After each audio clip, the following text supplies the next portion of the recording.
John Deere RX63. This is a vintage riding mower. We're going to change the tire. The tires that this call for is a 4.8 NHS. I've acquired a different type of tire with much more traction. So basically, this may work for any other John Deere tractor. So we need to take this cap off. It just squeeze as much as we can. We get that off, and to see what kind of a cotter pin situation there is here, we might just use brake cleaner and clean that pretty well. I've got my trusted non-chlorinated brake cleaner here. Whatever your trusted brake cleaner is, spray ample amount of it here and clean that until you can see clearly what the situation is with the cotter pin that's holding the wheel in. Yeah, safety. Get your safety goggle on. Make sure you're not spraying this stuff into your eyes or your mouth. I have a mask on so we can see the cotter pin situation there. I think this is a transmission kind of O-ring type that you just separate right there at the bottom. So what we're going to do right now is to relieve some of the pressure on that ring that we saw the last time. We're going to jack this up just like you jack your car up so that we can get tension away from the wheel. And then we've managed to get the special tool that is required for us to be able to get that ring off. There we go. Here is that circle ring or saw ring plier that would help us remove that ring off of the wheel. Depending on where you source your pliers, it may be something that looks like this or looks something different. Now that we've jacked the tire up, we'll get that ring off. We'll start right here on this side, and what we want to do is we want to get into the holes, the two holes on that saw ring, and then squeeze to expand it. Any of you out there who knows better way to use this plier can drop a comment in the comment section, perhaps to benefit some other people who will be doing this after watching this video or attempting to do this sometimes in the future, how to really use this plier. This is my first time using this and I'm not truly familiar with it. But once that ring is expanded, we just pulled it out. So what we did here is we get the ring once it's expanded and it is out of the groove in there, we just pull it out. We'll just work the wheel out by just working it out. We just pull the wheel off. So this wheel is off. We'll come to the other side with the tool. There we go. And then squeeze and the ring expands, and then we bring it out. And that is out. Just like we did on the other side, we'll just pull the wheel. What I've learned so far is that to break this bead, you need to put some tremendous amount of force on here to get that to come off away from the wheel. One suggests driving over it with your car. This tire, I don't think is high enough for me to put it behind my tire and drive over it. Another suggestion is to have a 4x4 sitting over here and then drive over the 4x4 with a car or standing on it. But I've stood on it, it doesn't seem to do the job. Here is my method of breaking this bead. I didn't learn this from anywhere. I just was struggling with this, trying to break the bead by putting the the log on the end and standing over it, it didn't work. So what I've done is I've gotten 2 tire spoons, and I'm going to put them right next to each other like so, and then I'm going to set my 4x4 right over it and stand over it, and that's how I get the tire bead to break. So let's see how that goes. Here we go. I have the tire spoons in there, and I'm going to take the 4x4, I'm going to put it on top of my tire spoon and walk this to the edge. I think that's good enough. The tire spoon is there. I'm also supporting the 4x4 on the other end so that it doesn't shift and move on me. I'm supporting it with my wheel. So here we go. I'm going to stand over this and then stand over that.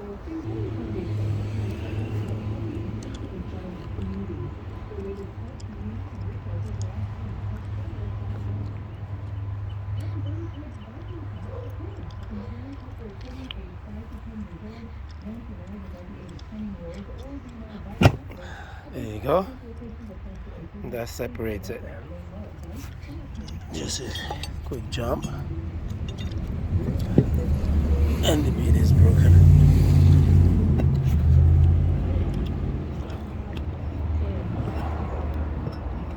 There we go. And now, walking the tire off the rim.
I would never have expected this to be this easy. I don't have my tripod, but so far this is what we got. I have been using this. I'm just walking around here. I'll take the center one off and then I'll walk around here and bring this up. And as soon as that one comes up, I'll take that off and then I'll come around this way again. Pull it there. And now the center one is free. Take that one. Actually, at this point, I'm just gonna come here.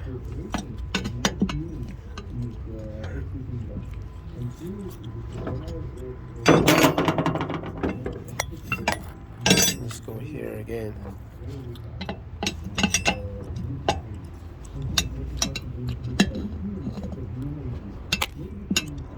I'm damaging my phone.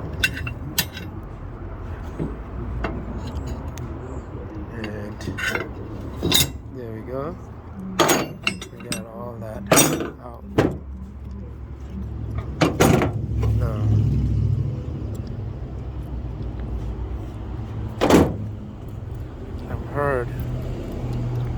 probably better to go on the inside.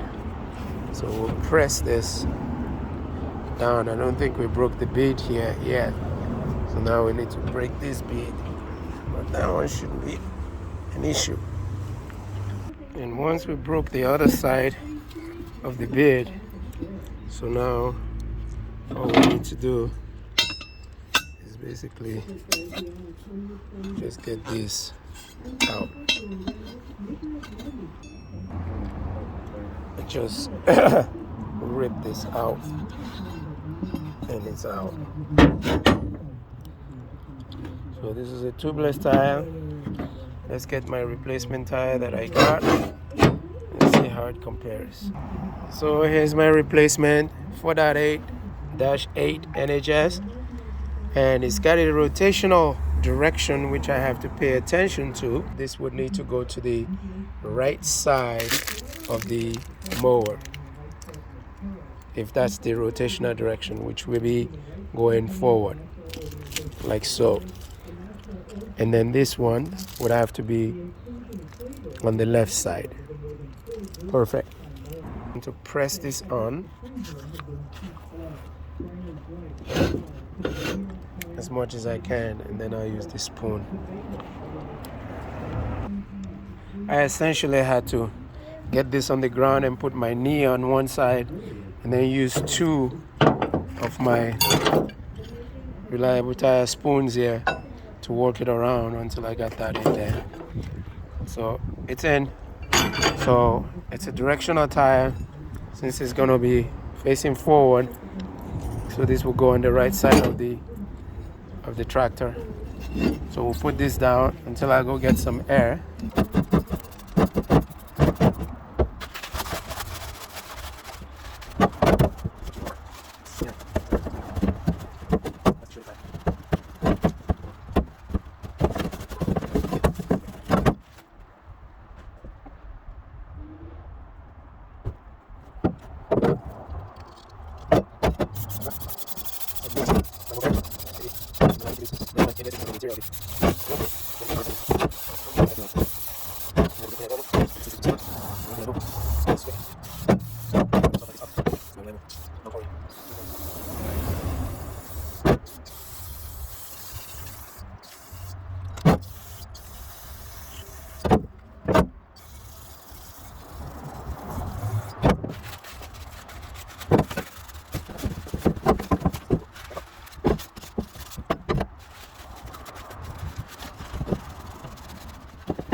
Clean that real nice and clean. Now we'll put the tire on it.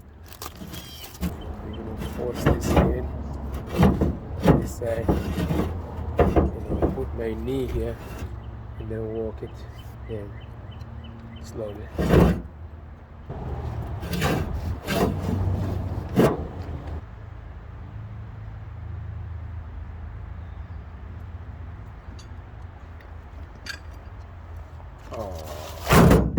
Put it backward. Now let's go put some air in it. Bring it back and install. So it goes without saying in my case as well that we had to put a ratchet strap around the tire in order for the beads to go on by closing all the gaps around the wheel and taking the shredder valve out of the valve stem so that plenty of air can go in there. So whatever creative method you use, that was what I did. I simply just put the strap on there, strapped it real well to close the gap between the wheel and the tire, and then put some air in there and waited for the 2 pops for both sides to get on both sides of the wheel. So we're gonna get this back onto the to the tractor now. I'm gonna do some prep work to make sure that I grease the inner side of the wheel and clean up some dirt if there are some dots on there. This is amazingly interesting. In just less than 24 hours that I left this open to the atmosphere, and we're already seeing some corrosion on there, and you can see on the tip over there. So definitely I need some anti-corrosion gel on here, otherwise this was going to be something that will become a mess later on. So let's clean this out. And then bring this and align it with the groove.